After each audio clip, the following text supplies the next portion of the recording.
Stock specific action कहां पर हो रहा है ये भी फटाफट जान लेते हैं। विश्वमोहन के पास है पूरी की पूरी लिस्ट। विश्वमोहन बताइए, आज बड़ा एक्शन बाजार में कहां पर हो रहा है?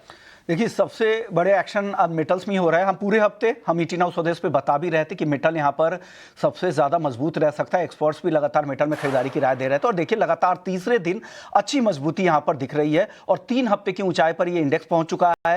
Hindustan copper, Hindustan zinc, NALCO, Tata steel जैसी कंपनियां हैं जहाँ पे ज़बरदस्त तेजी है। हिंदुस्तान जिंक लगातार लीडर है। जिस तरह से चांदी के दाम 2 लाख के करीब पहुंचे हैं, उसका फायदा साफ तौर से यहाँ पे दिख रहा है। हिंदुस्तान कॉपर भी मजबूत है। टाटा स्टील को लेकर जो कल अधिग्रहण की खबर आई थी स्ट्रेटजिकली, वो कितना फायदा है, उसका फायदा यहां पर साफ तौर से दिख रहा है। कल भी अच्छी तेजी, आज भी अच्छी तेजी टाटा स्टील में भी दिख रही है। इसके अलावा एक और सेक्टर है, हालांकि यहां पर मिक्स राय आ रही थी, लेकिन जो हमारे एक्सपर्ट्स लगातार कह रहे थे रियल एस्टेट को लेकर कि यहां पर जो दिग्गज प्लेयर्स है, जो बड़े ब्रांडेड प्लेयर है रियल एस्टेट मार्केट में, उनमें वो काफी पॉजिटिव थे और आज भी देखिए अच्छी तेजी है।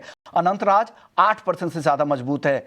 शोभा में 2.5% की तेजी है। ओबेरॉय रियल्टी, फिनिक्स मिल्स, ये तमाम जैसे स्टॉक्स है अच्छी तेजी। हमने 2-3 दिनों में देखा था कि गोदरेज प्रॉपर्टीज में भी अच्छी रिकवरी, अच्छी तेजी लौटी थी। इसके अलावा फूड डिलीवरी वाली कंपनियों में भी आज अच्छी मजबूती दिख रही है। 10,000 करोड़ का स्विगी का QIP भी खुला हुआ है और इंटरनल में भी साथ में देखिए, कल इंटरनल में भी कल भी अच्छी तेजी थी और आज भी अच्छी तेजी है। दोनों स्टॉक्स काफी अच्छी मजबूती दिखा रहे हैं। L&T ब्रोकरेज हाउसेस के अपग्रेड से आज काफी तेजी यहां पर दिख रही है और इसकी चर्चा हम आगे करेंगे भी और डिटेल्स इसके बारे में बताएंगे। गोल्डमैन सैक्स ने रेटिंग अपग्रेड की है, उसका फायदा साफ तौर से दिख रहा है। एक दिग्गज कंपनी जहां पर 2% से ज्यादा की मजबूती दिख रही है। होनासा कंज्यूमर, जहां पर मेंस ब्रांड में, मेंस सेगमेंट में कंपनी ने एंट्री की, एक अधिग्रहण किया है, उसके बाद ही इस स्टॉक में ठीक ठाक तेजी यहां पर बनती दिख रही है। 2.5% से ज्यादा की तेजी फिलहाल दिख रही है। Transformer and rectifiers, Gujarat energy से बड़ा ऑर्डर मिला है और इस ऑर्डर्स की वजह से, ऑर्डर विन की खबर से यहाँ पर अच्छी तेजी, शुरुआती कारोबार से ही यहाँ पे अच्छी मजबूती बनी हुई है। 10.5% से ज़्यादा की तेजी इस काउंटर में भी दिख रही है। GMDC, उड़ीसा में 3 कोयला ब्लॉक का कंपनी ने अधिग्रहण किया है।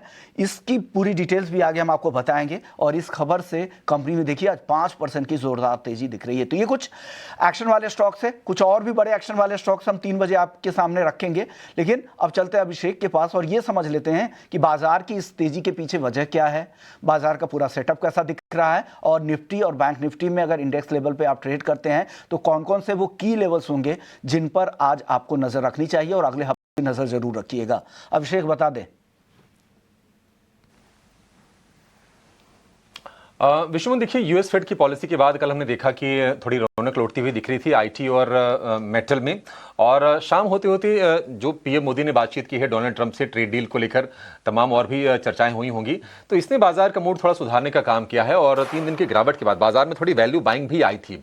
तो सारे के सारे हम देख सकते हैं कि मिले जुले एफर्ट्स हैं और आज लगातार दूसरे सत्र में तेजी है। और आज बढ़िया चीज ये रही है विश्वमोहन की जो सेकंड हाफ रहा है ना, सेकंड हाफ में बाजार काफी ज्यादा स्टेबल रहा है। बाजार ने अपने लेवल्स नहीं खोए हैं। निफ्टी हमने देखा था कि संकट ये हो गया था कि क्या 25,700 का लेवल भी टूटेगा, लेकिन अब कंफर्टेबली हम देख रहे हैं कि 26,000 के ऊपर आकर निफ्टी कारोबार करता हुआ आपको नजर आएगा। आज आप देखेंगे